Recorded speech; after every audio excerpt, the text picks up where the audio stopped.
स्वागतको पावन अवसरमा आयोजित यो अष्टशासीका प्रज्ञापारमिता गेतोङपाको बारेमा यो प्रवचन कार्यक्रमका सभा अध्यक्षज्यू खड्गजित लामाज्यू र आजका यस कार्यक्रमका प्रमुख अतिथि टुगो लोकसनम्गे रिम्बुछिज्यू र विशेष अतिथि ज्यू र बुद्ध वचन अनुवाद समितिका अध्यक्ष टिका शेर्पाज्यू र धर्मगुरुज्यूहरू र विभिन्न सङ्घ संस्थामा आबद्ध र यस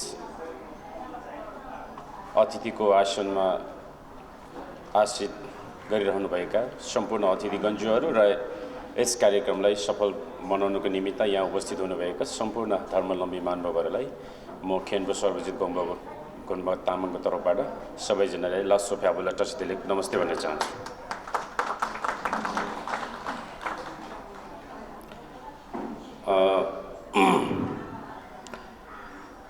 विशेषतः आजको दिनमा यो हामीले भगवान बुद्धको जुन गम्भीर र गहन विषय जुन समावेश गरेको यो गेतोङबा अथवा हामीले प्रज्ञापारमिता भनिन्छ, यसको विषयमा आज हामीले यसरी चर्चा परिचर्चा गर्नु पाउनु हामी यो मानव जीवनमा एउटा अमूल्य र एकदम महत्त्वपूर्ण क्षण हो भनेर हामीले लिन सक्नुपर्छ। किन भन्दाखेरि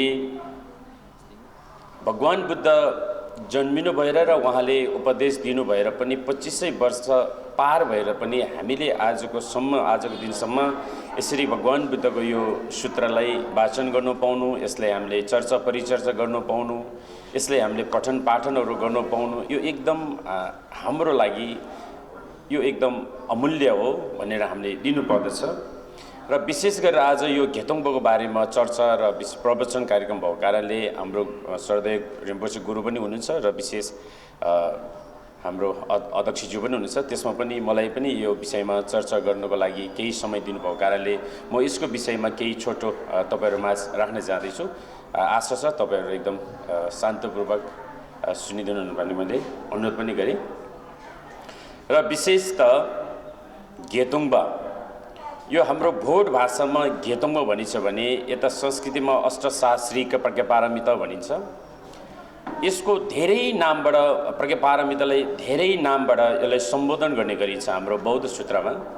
जसरी कि बुद्धकालीनमा यसलाई अब हाम्रो भोट भाषामा यसलाई सेरापनिङमा पनि भनिन्छ, गेतोङमा पनि भनिन्छ, हामीले शेरछिन पनि भनिन्छ, हामीले उमा पनि भनिन्छ हैन। यसको धेरै नामहरू एउटै विषयलाई सम्बोधन गरेकोहरू पाइन्छ। त्यसले गर्दा विशेष त गेतोङबा भनेको चाहिँ के हो त भन्दा यसलाई ठेट भाषामा बोल्यो भने गे भनेको 8, तुङ भनेको चाहिँ 1000, गेतोङबा भनेको 8000 भन्न खोजेको खास यो। अनि यो सूत्रको यो जुन पुस्तक छ यसको नाम चाहिँ संख्यात्मक हिसाबबाट नामकरण गरेको है। जसरी कि भूम भनिन्छ, हामीले यसलाई भूम पनि भनिन्छ, यसलाई युम पनि भनिन्छ है। यो पारिभाषिक शब्द हो। अब भूम भनेको चाहिँ अर्थ के हो त भन्दा यो पनि संख्याको नाम हो। भूम भनेको चाहिँ त्यसो भए के हो त भन्दाखेरि नेपालीमा भूम भनेको अर्थ के हो भनिन्छ त भन्दा भूम भनेको नेपालीमा यस्तो ठ्याक्कै ठेट उसलाई अनुवाद गर्दाखेरि के हुन्छ भन्दा भूम भनेको चाहिँ 1 लाख भन्ने अर्थ बुझिन्छ है। हाम्रो लामाको सम्बोध भाषामा चाहिँ भूम भनेको 1 लाखलाई भूम भनिन्छ, नेपालीमा अनुवाद गर्दा त्यसलाई भूम भन्ने अर्थ बुझिन्छ। त्यसो भए यो भूम किन भनेको त भन्दाखेरि त्यो भूमभित्र पनि त्यो प्रज्ञापारमिताभित्र पनि त्यसको जुन मूल प्रज्ञापारमितामा चाहिँ कतिवटा विषय समावेश गरेको छ, कतिवटा वर्गमा वर्गीकृत गरिएको छ त भन्दाखेरि त्यहाँ 3 प्रकारबाट वर्गीकृत गरिएको छ भूममा पनि। अनि हाम्रो लामाको छेउमा चाहिँ भूम गेबा, भूम डिङबा, भूम दुईबा भनिन्छ। यसले नेपालीमा के हो त भन्दा भूम भनेको 1 लाख, त्यसो भए त्यो कतिवटा वर्गमा वर्गीकृत गरेको छ भन्दाखेरि विस्तृत प्रज्ञापारमिता र मध्यम प्रज्ञापारमिता र संक्षिप्तमा प्रज्ञापारमिता भनेर 3वटा सेक्सनमा त्यसलाई वर्गीकृत गराएको छ, 3वटा वर्गमा भूमभित्र है। भनेपछि यसको टोटलमा हाम्रो जुन सम्बोध भाषामा हामीले जुन बेलामा यो भोटमा लिपिबद्ध गरायो यो भूम बुद्ध सूत्रलाई, त्यो बेलामा यसको पुरानो सूत्रमा चाहिँ कतिवटा ठेली छ त भन्दाखेरि यसको 16 ठेली हुन्छ यसको पुरानो सूत्रमा है। फेरि पछिल्लो समय भारतवर्षमा चाहिँ पछिल्लो समयमा मोलममा त्यो बाँडेको जुन भूम छ नि त्यो चाहिँ तपाईँको 27 ठेली छ जस्तो लाग्छ है भूमको। किन भन्दा पुरानो ठेलीमा चाहिँ 16 मात्रै ठेली हुन्छ। त्यो जुन पहिले भोटमा अनुवाद गर्ने बेलामा चाहिँ पुरानो 16 ठेली छ। त्यसले भूम चुटुक पनि भन्छ हामीले, युम चुटुक है। चु भनेको 10, ढुक भनेको 16, त्यो चुटुक भनेको 16 ठेली भन्छ हो, त्यसको पुरानो ठेली चाहिँ। तर पछिल्लो समय चाहिँ इन्डियामा काग्यु मलम के अरे निङ्मा मलममा हामीले त्यो मलमतिर जुन बाँडेको पछिल्लो समय आएको छ नि त्यो चाहिँ लगभग 27वटा त्यो ठेली छ जस्तो लाग्छ त्यहाँ। किनभने त्यो भित्र लाइन चाहिँ कति छ भने पुरानो ठेलीमा चाहिँ 7वटा लाइन हुन्छ त्यहाँ। त्यो पुरानो भूम छ नि 16 ठेलीभित्र, त्यसको लाइनमा हेर्नुहोस् न त्यो छिकाङ चाहिँ लाइन चाहिँ 7 लाइन हुन्छ र अहिलेको नयाँ लाइनमा चाहिँ जम्मा 5वटा मात्रै लाइन हुन्छ र त्यो दुई लाइन बढाउँदै लाँदाखेरि त्यो 27वटा ठेलीमा भएको छ अहिलेको यो नयाँ बनाएको चाहिँ है भूम चाहिँ प्रज्ञा पारमिता। अनि त्यसो भए भूम विस्तृत प्रज्ञा पारमिता चाहिँ कतिवटा ठेली हुन्छ त यो 16 ठेलीभित्र भन्दाखेरि चाहिँ विस्तृत प्रज्ञा पारमिता चाहिँ 12 ठेली हुन्छ। त्यो 16 ठेलीभित्र चाहिँ विस्तृत प्रज्ञा पारमिता, त्यसलाई भूम घेबा भनिन्छ। त्यसो भए किन भूम भनेको त भन्दाखेरि किन 1 लाख भनेको त? त्यसो भए यो 12वटा ठेलीलाई किन 1 लाख भनेको त भन्दाखेरि किन भन्दा त्यो 12वटा ठेलीभित्र चाहिँ श्लोक भन्छ नि हामीले, श्लोक संस्कृतमा श्लोक भन्छ नि, जुन 4 लाइनलाई 1 श्लोक भन्ने नामकरण गरिन्छ। छिकङ भन्छ नि लाइन, त्यसलाई छिक्काङ भन्छ। छिकङ धङ्बो निब सुम्ब शिव भनेको चाहिँ पहिलो लाइन, दोस्रो, तेस्रो, चौथो लाइनदेखि त्यसलाई 1 श्लोक भनेर नामकरण गर्छ हाम्रो शास्त्रीय जुन धर्मको सूत्रमा चाहिँ हो। त्यो 4 लाइनमा छिकङ सी भनेपछि 4 लाइन भइसकेपछि त्यसलाई 1 श्लोक भन्ने हुन्छ हो। त्यो 1 श्लोक बराबर चाहिँ त्यो 12 ठेलीमा चाहिँ कतिवटा श्लोक छ त भन्दाखेरि त्यो 12वटा पुस्तकभित्र चाहिँ 1 लाखवटा श्लोक छ अरे त्यहाँ बुद्धको प्रज्ञा पारमिता सूत्र चाहिँ। अनि 1 लाखवटा श्लोक भएको कारणले त्यो 12 ठेलीको नाम के भयो त भन्दा त्यो सङ्ख्यात्मक हिसाबले त्यो पुस्तकको नामकरण गरेको है। भूम भनेको अरू देवता कुनै भगवानको नाम होइन, त्यो कसको के हो त भन्दाखेरि त्यसले नेपालीमा अनुवाद गर्दा के हुन्छ भन्दाखेरि त्यो 1 लाख भन्ने अर्थ बुझ्छ है। भूम भनेको नै 1 लाख। हाम्रो भोट भाषाबाट लामाको छोई भाषाबाट चाहिँ भूम भनेको नेपालीमा ठ्याक्कै अनुवाद गरे पनि 1 लाख। किन 1 लाख भनेको त भन्दाखेरि त्यो 12वटा विस्तृत प्रज्ञा पारमिताभित्र चाहिँ 12वटा ठेलीभित्र चाहिँ 1 लाख श्लोक छ त्यहाँ, 1 लाखवटा श्लोक। त्यो 1 लाख श्लोक भएको कारणले त्यसको नाम भूम भनेको है, विस्तृत प्रज्ञा पारमिता भन्छ त्यसले नेपालीमा। अब त्यसो भए विस्तृत प्रज्ञा पारमिता 12 ठेली गयो, 16 ठेलीमा 12 ठेली गएपछि कति बाँकी भयो भन्दाखेरि अब 4 ठेली बाँकी छ त्यहाँ, 4वटा। त्यो 4 ठेलीमा अब मध्यम प्रज्ञा पारमिता भनेको कति ठेली छ त त्यहाँ अब भन्दाखेरि त्यो मध्यम प्रज्ञा पारमिता चाहिँ 3वटा ठेली छ त्यो भित्र है। 16 ठेलीमा मैले वर्गीकृत गराएर तपाईँहरूलाई भन्दैछु। त्यसो भए 3वटा ठेली के छ त भन्दा त्यसको नाम पनि कसरी राखेको छ त भन्दाखेरि 3 ठेली के हो त, त्यसको नाम के हो त भन्दा त्यसको नाम हो निठी भनी चाहिँ निठी। तपाईँले सुन्नुभएको छैन नि निठी, भूम निठी गेतौँ भने। त्यसो भए त्यो निठी भनेको अर्थ पनि के हो त भन्दाखेरि निठी भनेको अर्थ चाहिँ त्यो पनि सङ्ख्याको नाम हो। त्यसो भए त्यो निठी भनेको कति सङ्ख्या हो भन्दाखेरि निठी भनेको चाहिँ 20,000लाई निठी भन्छ। हाम्रो लामाबाट निठी भन्छ, नेपालीमा अनुवाद गर्दाखेरि 20,000 हुन्छ। चिट्ठी भनेको 10,000, निठी भनेको 20,000 है। त्यसो भए त्यो 20,000 श्लोक चाहिँ कतिवटा पुस्तकमा वर्गीकृत गराएको छ भन्दाखेरि त्यो निठी कतिवटा छ त? त्यसो भए भन्दाखेरि निठी 3वटा छ। के भनेको छ त भन्दा निठी कापा, निठी खापा, निठी गापा भन्छ। गा निठी चाहिँ 3वटा मात्रै हुन्छ है, फेरि 4वटा 5वटा हुँदैन निठी भन्ने पुस्तक चाहिँ हो। निठी कापा, निठी खापा, निठी गपा भनेको निठी नम्बर पहिलो, दोस्रो, तेस्रो हो निठी भन्छ। त्यसपछि 16मा 12वटा गयो, 12वटामा 3वटा गएपछि कति बाँकी? एउटा मात्रै बाँकी हुन्छ। त्यसपछि त्यो अघि भने जस्तो निठी भनेको चाहिँ के हो भन्दा 20,000 श्लोक भनेको चाहिँ अघिको जुन विस्तृत प्रज्ञा पारमिता जुन बुद्धले विस्तृत रूपमा व्याख्या गरेको छ, जसरी कि यो जीवन र जगतको बारेमा, यो संसार के हो त, यो संसारमा जुन देखिरहेको रूप, यो रङ, यो सारा प्रकार आकारहरू के हो त, यो धर्म, यो सारा विषयवस्तु के हो भनेर त्यसलाई एकदम सुसुप्त रूपमा अति अनुरूपमा एकदम व्याख्या गरेको। हाम्रो यो शरीरको पञ्च इन्द्रियहरूको यो सारा जीवन र जगतको विषयमा सारा व्याख्या गरेको, त्यो विस्तृत रूपमा व्याख्या गरेको, एकदम अणुभन्दा अणु, सानोभन्दा सानो, त्यसलाई एकदम एउटा पनि के अरे बाँकी नराखेर व्याख्या गरेको कारणले त्यो 1 लाखवटा श्लोक हुन पुगेको थियो। किताबमा पनि 12वटा ठेली छ त्यहाँ है बुद्धले दिनुभएको उपदेश। अनि त्यसलाई अलिकति तीक्ष्ण बुद्धि भएको, अलिकति चलाक दिमाग भएकोहरूको लागि चाहिँ अलिकति त्यो सबै एकैचोटि भनिरहनु परेन नि, उनीहरूलाई त अलिकति भनेपछि बुझ्ने त्यस्तो खालको अलिकति मध्यम तीक्ष्ण भएकोहरूलाई चाहिँ अनि यो निठी भनेको चाहिँ 20,000 श्लोकमा ल्यायो। त्यो 1,00,000 रुपियाँ श्लोकलाई चाहिँ अलिकति समावेश गरेर 20,000 श्लोकमा ल्याएको छ। त्यो कतिवटा छ? 3वटा किताब छ। त्यो कतिवटा श्लोक छ त्यहाँ? 20,000 श्लोक छ। त्यो अघिकै 1,00,000कै संक्षिप्त मध्यम रूपमा गरेको है। भनेपछि त्यो 20,000 भने अब 16 ठेलीमा 12 ठेली विस्तृत प्राज्ञा पारमिता गयो, मध्यम प्राज्ञा पारमिता पनि 3 ठेली पनि गयो, निठी पनि। अब त्यहाँ 12वटामा के अरे 16वटामा 12वटा 12 3 15वटा पनि गयो। 15वटा गएपछि अब एउटा मात्रै बाँकी छ त्यहाँ पुस्तक किताब एउटा मात्रै बाँकी छ। त्यसको नाम चाहिँ के हो त भन्दा त्यसलाई भन्छ गेतोङबा। त्यो 16 ठेलीमा एउटा मात्रै बाँकी है, गेतोङबा। त्यो चाहिँ के हो त भन्दा संक्षिप्तमा प्राज्ञा पारमिता भन्छ त्यसले, संक्षिप्त प्राज्ञा पारमिता एकदम संक्षिप्तमा। त्यसलाई के हो, त्यसको नाम कसरी भनेको त भोट भाषामा चाहिँ हाम्रो लामो भाषा भन्दाखेरि त्यसको नाम गेतोङबा भन्छ, अष्टशास्त्रीको प्राज्ञा पारमिता है।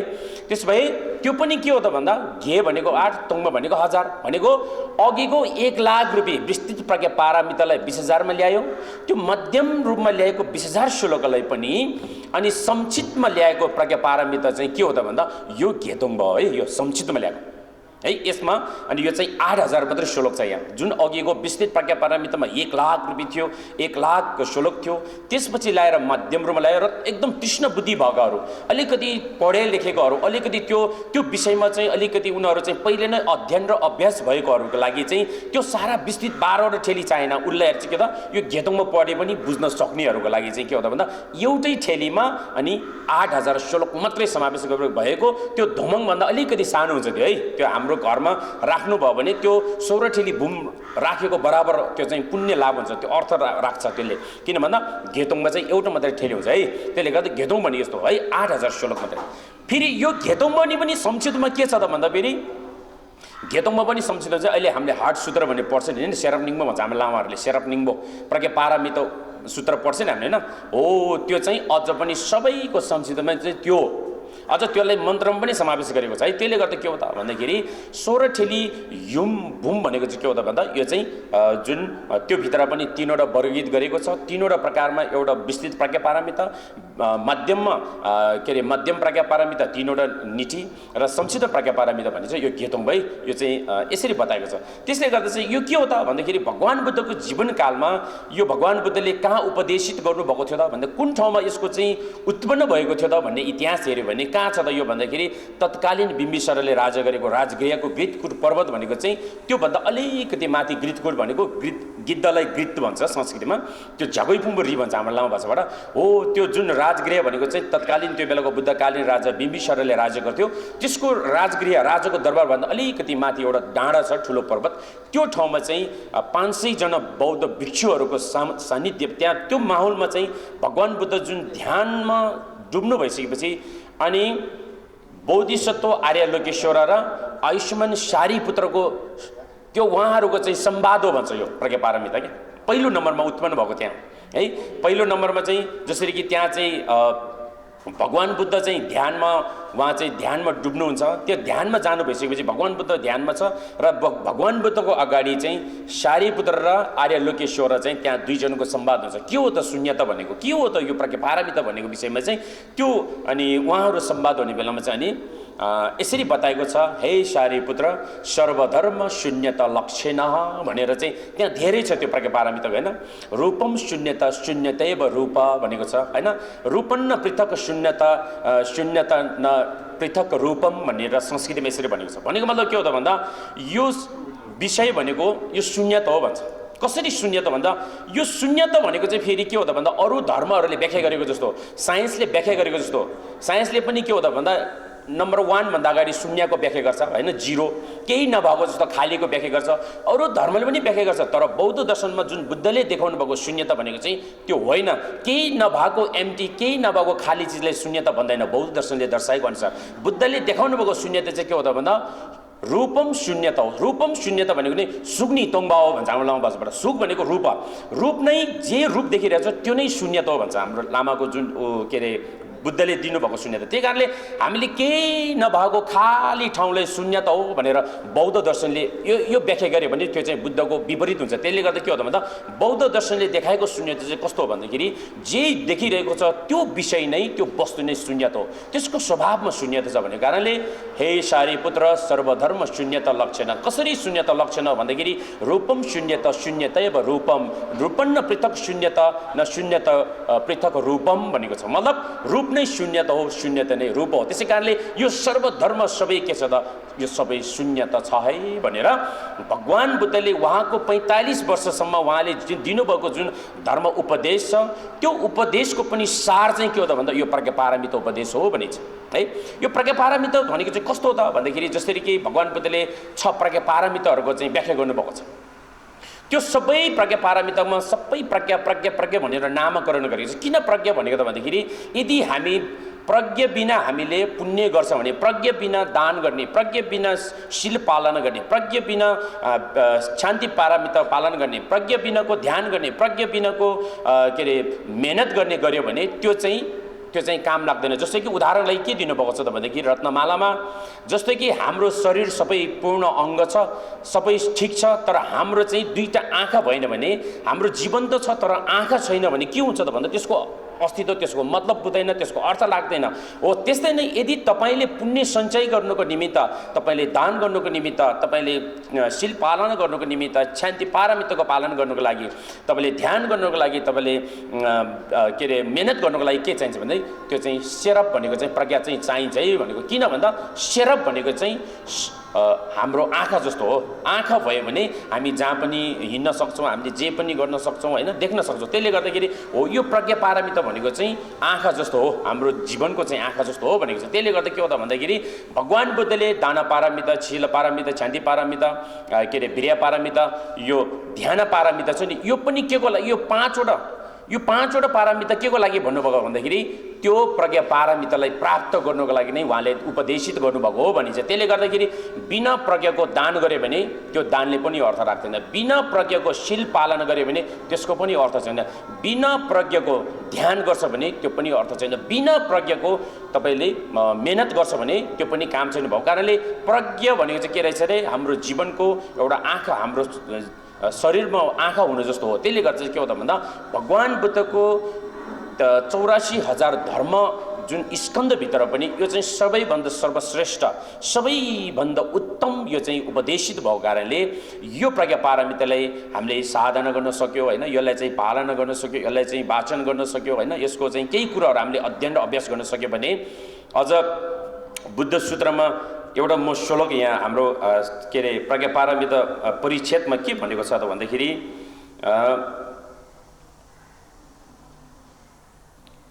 दिला थेचुम भनेको छ कि थेचुम भनेको चाहिँ सेरप भनेको चाहिँ यो प्रज्ञा पारमिता भनेको चाहिँ कस्तो त भन्दाखेरि स्वयं छुम्बे छुइ दिला थेचुम चम्या मिगे देश दिला थेचुम केबाया सिपरुलबाट जेबरग्यो भनेको छ यो रत्नमालाको।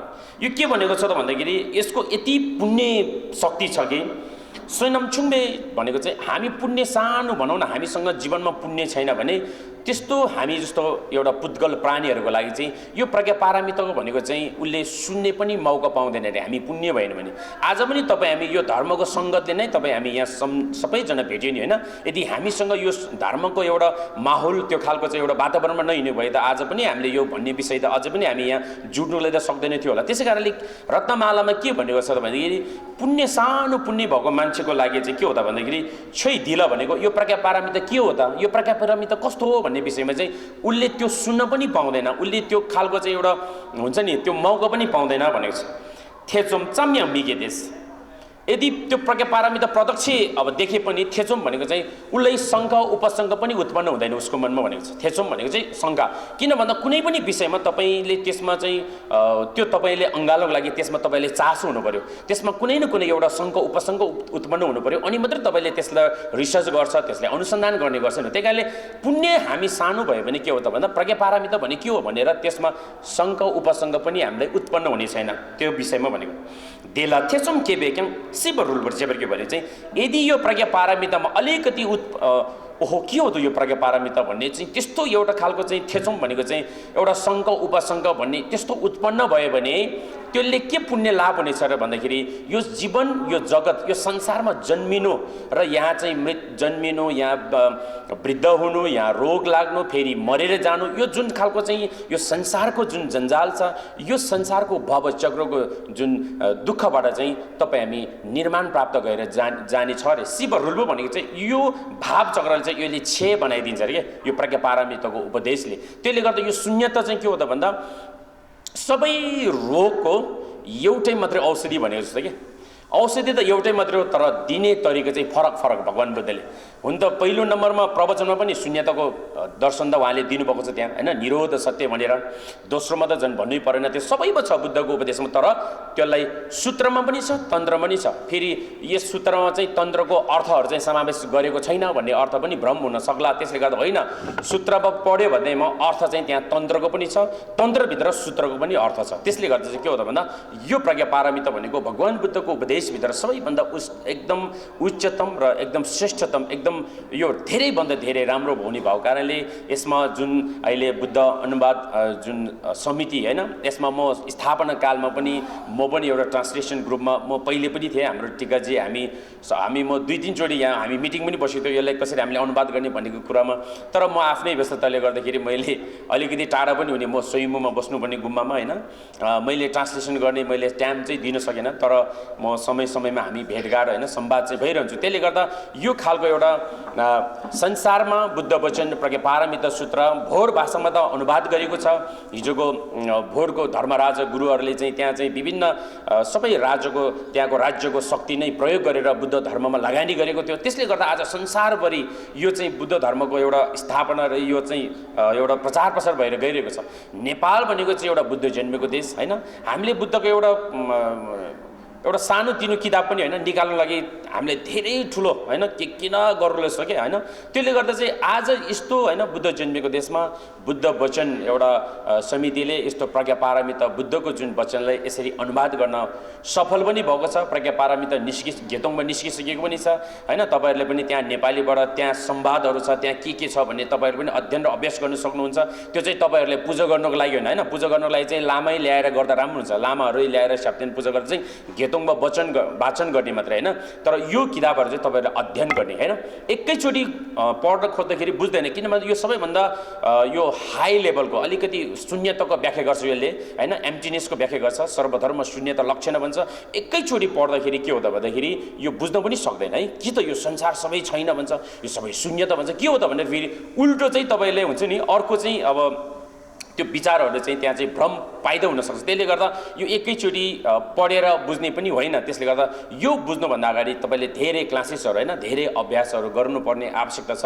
त्यसले गर्दा चाहिँ तपाईँले सकेसम्म त्यो जुन बुद्ध वचन अनुवाद समिति त्यहाँ चाहिँ हाम्रो टिकाजीसँग सम्पर्क गर्नुभयो भने त्यहाँ हामीले त्यो पुस्तकलाई पनि उपलब्ध तपाईँहरूले गराइदिनु सक्नुहुन्छ। त्यही कारणले तपाईँहरूले त्यसलाई चाहिँ अध्ययन र अभ्यास गर्न एकदम आवश्यकता छ। त्यसले गर्दा के हो त भन्दा जस्तै प्रज्ञा पारमिताको विषयमा चाहिँ त्यसपछि भगवान बुद्धले जुन दिइसक्नु भएपछि त्यसपछि अनि पछिल्लो समयमा आयो यही शून्यतालाई व्याख्या गर्ने एकदम तपाईँको बुद्ध भगवान परिनिर्वाण भएको 400 वर्षपछि, होइन, आचार्य नागार्जुना भनेर जन्मिनु भएको थियो। यो चाहिँ साउथ इन्डिया, होइन, यो चाहिँ दक्षिण भारतमा। अनि उहाँ चाहिँ भारतवर्षदेखि आउँदै आउँदै नेपालको अहिले स्वयम्भूको नागार्जुन नगरपालिका भन्ने एउटा छ नि, होइन, हाम्रो गुम्बा त्यही भित्र पर्छ। त्यो नागार्जुन नगरपालिका भनेको चाहिँ प्रखण्ड बौद्ध पण्डितको नाम हो त्यो है। त्यो नागार्जुन भन्दाखेरि कुन चाहिँ नाग अर्जुन भनेको चाहिँ को होला? नाग अर्जुन भनेको अर्कै हो कि भनेको? नाग भनेको चाहिँ नागको त्यहाँ चाहिँ शक्ति प्राप्त गरेको, अर्जुन भनेको त खास शक्तिले भन्ने अर्थ बुझ्छ। नाग अर्जुन भनेको चाहिँ अहिले दक्षिण भारतमा जन्मिनु भएको हाम्रो लामा भाषाबाट लोपेन घुम्बुलुडु भन्छ हाम्रो लामाले, होइन। घुम्बुलुडु भनेको चाहिँ नागार्जुन हो। नागार्जुन चाहिँ नेपालको त्यहाँ चाहिँ लौरो लुङ्देन भन्छ हामीले अर्को भाषाबाट, त्यहाँ उहाँले आएर तपस्या गर्नुभएको, नेपालको यहाँसम्म आउनुभएको थियो भनिन्छ। त्यसले गर्दा चाहिँ पछिल्लो समयमा भगवान बुद्ध परिनिर्वाण भएको 400 वर्षपछि जुन चाहिँ भगवान बुद्धले आफैले भविष्यवाणी गर्नुभएको थियो कि मेरो यो शून्यता दर्शनलाई एकदम मानसले जनमासले सबैले बुझ्ने सक्ने गरी व्याख्या गर्ने एउटा प्रखण्ड पण्डित आउनेछ र त्यसले अझ पनि मैले भन्दा पनि एकदम विस्तृत रूपमा व्याख्या गर्नेछ भनेर उहाँले भविष्यवाणी गर्नुभएको थियो। त्यस्तै नै अनि भगवान बुद्ध परिनिर्वाण भएको 400 वर्षपछि आचार्य नागार्जुनले फेरि यसमै यो जुन भूममै यसमा नै टेकेर उहाँले व्याख्या गर्नुभएको थियो। त्यसलाई उहाँले के नामकरण गरे त भन्दाखेरि त्यसलाई माध्यमिका भनेर भनियो। माध्यमिका है, माध्यमिका मेडल वे माध्यमिका। अहिले हामीले उच्च बौद्ध विद्यालयमा पढ्दाखेरि यो माध्यमिका हामीले 3 वर्ष 4 वर्ष कोर्स हुन्छ हाम्रो यो प्रज्ञा पारमिता है। शेरछिन पनि भनिन्छ यसलाई हैन, उमा जुब्बा पनि भन्छ। अब त्यहाँ चाहिँ भारतवर्षको बौद्ध पण्डितहरूले व्याख्या गरेको। त्यसपछि चाहिँ फेरि अब भोटमा पुगेपछि भोटको विद्वानहरूले फेरि भोटमा पनि निङमा काग्यो साक्य गेलोक हैन, जोनाङ कदम्ब यो गुरुहरूले फेरि आफ्नो परम्पराको गुरुहरूले व्याख्या गरेको पाउँछ त्यहाँ, टीका गरेको आफूले त्यहाँ हैन। त्यसले गर्दा चाहिँ त्यसपछि हामीले उमा जुब्बा उमा भनेर पढ्नु। उमा भनेको माध्यमिका। अनि त्यो उमामा चाहिँ फेरि नागार्जुनले एकदम त्यसले सरल भाषामा ल्यायो। अनि त्यो चाहिँ हामीले 4 वर्ष 3 वर्ष पढ्नुपर्छ हामीले अभ्यास गर्ने बेलामा। अनि त्यो भित्र चाहिँ अनि 10-20 प्रकारको शून्यताको व्याख्या गरेको छ त्यहाँ नागार्जुनले।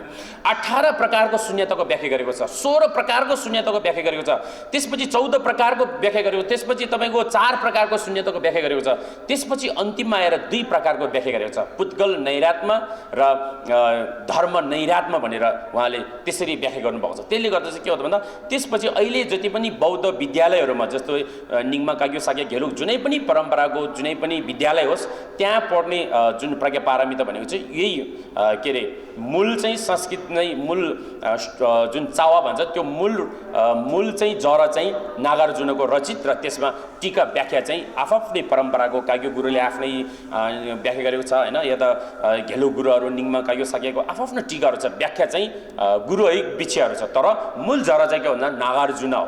त्यसपछि पनि बुद्धसम्म पुग्ने हो। त्यसले गर्दा चाहिँ के हो त भन्दा यदि हामीले यो प्रज्ञा पारमितालाई हामीले राम्रोसँग साँच्चीकै जीवन के हो, जगत के हो त, संसारमा सबै चिज पुगिसक्यो, घर पनि भयो, पैसा पनि भयो, हाम्रो प्रतिष्ठा पनि भयो, संसार सबै के छ त सबै देखिसक्यो, अब के हो त भन्ने विषयमा आउँछ नि, जहाँनिर क्वेसन आउँछ हाम्रो जीवनमा, सबै देखिसक्यो, सबै पुगिसक्यो, अब के हो त भन्दाखेरि हो त्यस्तोहरूले चाहिँ हामीले यो शून्यताको ज्ञानलाई तपाईँहरूले एकदम अनुसन्धान गर्ने, विश्लेषण गर्ने हैन। भगवान बुद्धले पनि एकैचोटि घोप्रो पारेर त्यसले अन्धो भक्त भएर मान्नु पनि भन्नुभएको छैन।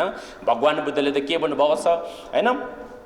अब श्लोकमा उहाँको घेलौं दगम खेङनम्की सेक्जे दर्व शेरसिन्जो लेखबर तल गाइका लाउर जलको हिसिरमिन भन्नुभएको छ हैन। मेरै वचन भए पनि, मेरै सूत्र भए पनि, म जस्तै विद्वानले नै भनेको भनाए भए पनि, कुनै पुस्तक र सूत्र शास्त्रमा उल्लेख गरेको भए पनि त्यसलाई एकैचोटि तपाईँले अनुसरण गर्नु आवश्यकता छैन है भन्नुभएको छ भगवान बुद्धले। घेलौं दगम खेङनम्की भनेको हे भिक्षु उपासक उपासिकाहरू, घेलौं दगम खेङनम्की सेक्जे दर्व शेरसिन्जो, त्यसो भए त्यो विद्वानले लेखेको बुद्धको भनाइहरू त्यस्तोहरूलाई कसरी अनुसन्धान गर्ने त भन्दा उदाहरण के दिएको छ भन्दाखेरि जसरी एउटा सुनारले सुन चाहिँ सक्कली छ कि नक्कली छ भनेर कसरी अनुसन्धान गरिन्छ त भन्दाखेरि सेक्चे धार भनेको सेक भनेको त्यो सुनलाई डढाएर पनि हेर्ने गरिन्छ। सुन नक्कली हो कि सक्कली हो भने चाहिँ डढाएर पनि थाहा हुन्छ। सेक चे भनेको चाहिँ काटेर पनि हेर्ने गरिन्छ। धार भनेको घोटेर पनि अनुसन्धान गर्ने, अनि घोटेर डढाएर अनि त्यसलाई काटेर सुन अनुसन्धान गरेपछि अनि मात्रै त्यो सुन नक्कली छ कि सक्कली छ अनि मात्रै थाहा हुन्छ। अनुसन्धान नगरिकन त्यो सुन थाहा हुँदैन। हो यसरी नै मेरो धर्म पनि तिमीले लिनुभन्दा अगाडि त्यो मैले लेखेको म जस्तै विद्वानले बोलेको भन्दैमा एकदम अन्धभक्त भएर ब्ल्याङ्क फेथ भन्छ नि, यसरी नमान्नु। कसरी मान्नु? जसरी एउटा सुनारले सुनलाई अनुसन्धान गरेर लिन्छ, त्यो यदि डुप्लिकेट हुन्छ त्यसले लिँदैन, सक्कली हो भने लिन्छ। हो त्यस्तै नै यो धर्म पनि के हो त भन्दा तपाईँले लिनुभन्दा अगाडि अनुसन्धान गरेर विश्लेषण गर, तर्क गर, अनुसन्धान गर। यदि ठिक लाग्छ भने त्यो जीवनको लागि एकदम राइट छ भने त्यो कुरालाई लिने गर भन्नुभएको छ भगवान बुद्धको स्वयं बानीमा। त्यसले गर्दा के हो त भन्दा हामीले बुद्धको दर्शन भनेको चाहिँ बुद्धको धर्म भनेको चाहिँ यो चाहिँ एउटा भनौँ होइन, यो चाहिँ श्रद्धा भक्तिको मात्रै आधार हो यस्तो होइन।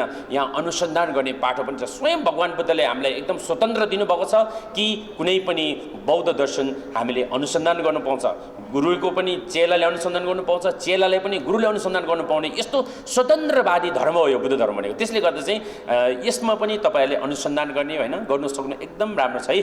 त्यसले गर्दा चाहिँ जसरी कि यो शून्यता चाहिँ अब क्वान्टम फिजिक्स भन्छ नि होइन, हाम्रो साइन्सको म अलिकति कुरो जोड्छ यहाँ। जस्तै कि साइन्सले पनि यो संसारको रिसर्च गर्ने बेलामा 4वटा क्लासेसबाट चाहिँ उनीहरूले अनुसन्धान गरिरहेको हुन्छ।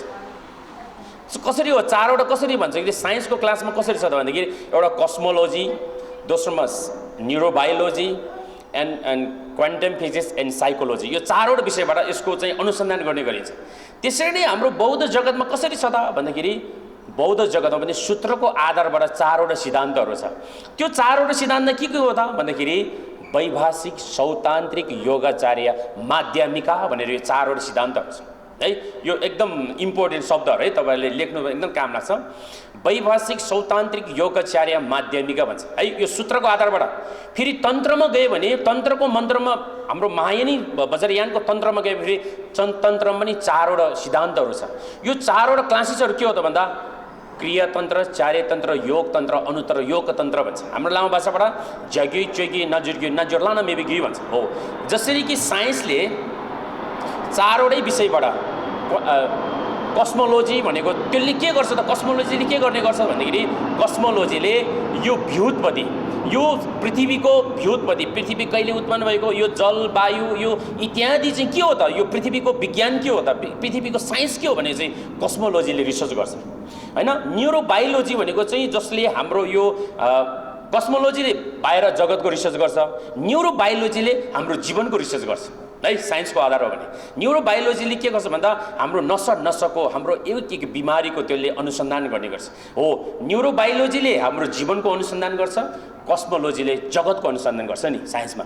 त्यसै गरी अनि क्वान्टम फिजिक्स भनेको चाहिँ जसमा चाहिँ यो सारा चुम्बकहरू, यो शक्तिहरू, यो संसारमा हैन कस्तो कस्तो चिजहरू हामीले चाहिँ हैन तान्न सक्ने, त्यो कहाँको आवाज कहाँबाट सुन्न सक्ने, यो सारा चिज यो क्वान्टम फिजिक्समा। अहिले जुन शून्यता भनेको छ यो पनि क्वान्टम फिजिक्ससँग एकदम मेल खान्छ बुद्धले भन्नुभएको कुराहरू। जुन बेलामा साइन्स भनेको कुनै जन्मै भएको थिएन, जुन बेला सिद्धार्थ गौतम बुद्धले 2500 वर्ष अगाडि यो शून्यताको पुरा व्याख्या गरिसक्नु भएको थियो, कज एन्ड इफेक्टको विषयमा व्याख्या गरिसक्नु भएको थियो, संसार के हो भनेर हो। साइन्स जन्मेको त साइन्सको विकास भएको त भर्खर 400 500 600 लो धेरै भयो हैन।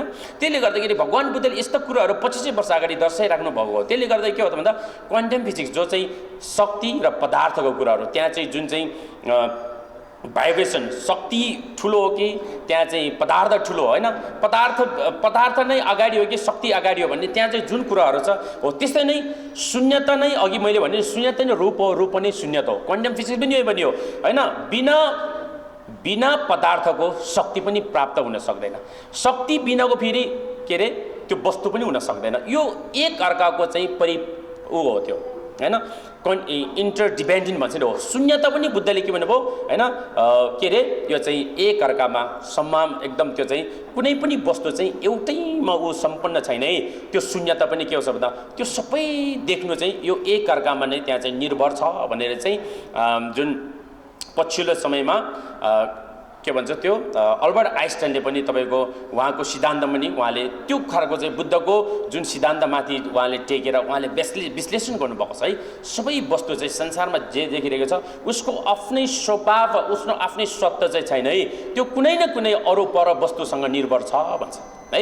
त्यसले गर्दा क्वान्टम फिजिक्स भन्थ्यो। अनि साइकोलोजी भनेको मनोविज्ञान हैन, मनोविज्ञान जस्तो कि हाम्रो व्यवहारिक पक्षबाट यसको मनस्थिति कस्तो छ भनेर चाहिँ त्यो थाहा हुन्छ। मान्छेको व्यवहारबाट, आचरणबाट यो कस्तो विचारको मान्छे भनेर चाहिँ त्यो मनोविज्ञान पढेको मान्छे थाहा हुन्छ। त्यही कारणले cosmology, neurobiology, quantum physics and psychology यो चारवटा जस्तै बौद्ध दर्शन पनि वैभाषिक सौतान्त्रिक योगाचार्य माध्यमिका यो सूत्रको आधारबाट फेरि तन्त्र मन्त्रको आधारबाट क्रियातन्त्र, योगतन्त्र, चार्यतन्त्र, क्रियातन्त्र, चार्यतन्त्र, योगतन्त्र, अनुतर योगतन्त्र भन्छ। त्यसले गर्दाखेरि यो सिद्धान्तहरू बौद्ध सिद्धान्तमा जति पनि अहिले बौद्ध पण्डितहरू गेसे, खेनडिम्बोर्चे, आचार्य, खेम्बु भन्नेहरू सबै यसमै रिसर्च गर्ने हो।